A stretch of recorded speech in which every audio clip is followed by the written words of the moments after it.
You don't remember exactly when it happened, but at some point the roles switched and now you are taking care of your parents. Tonight we continue our Taking Action for Your Parents campaign with pointers on choosing an assisted living facility. Right. And this was your first dog? Yeah. Yeah, that's Bailey. Mary Beth Schnell's father, Pete Moose, is suffering from early onset dementia. Mary Beth's mom has been his primary caregiver for 8 years. But a year and a half ago, her mom started having health issues of her own. When I felt like I needed to step in, as my mom had a fall and bruised some ribs and broke her collarbone. And she actually blacked out and didn't remember falling.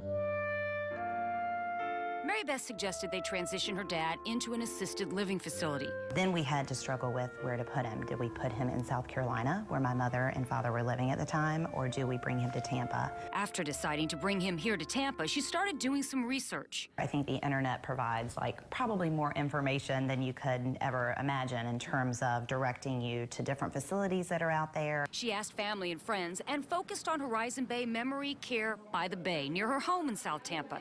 The next step would be interviewing staff and family members. I know that our agency has an assisted living facility checklist of questions that they can view on our website, agingflorida.com. Jackie LaFrance is a manager with the West Central Florida Area Agency for Aging. Her other advice? It's important to look at physical features.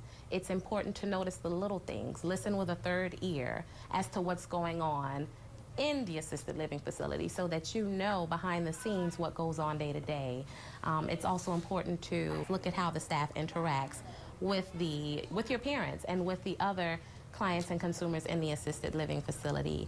The financial portion is also something very big that needs to be discussed. What options do you have if that facility accepts any state-funded programs? Not all of them do.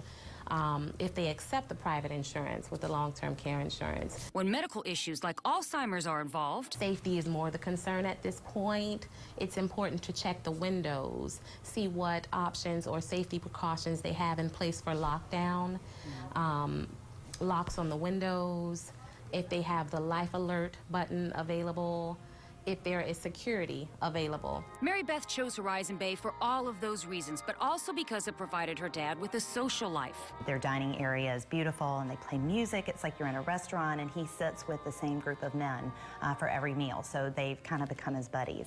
And so just all of that together really created what I was looking for, which was kind of a home and comfortable community and environment.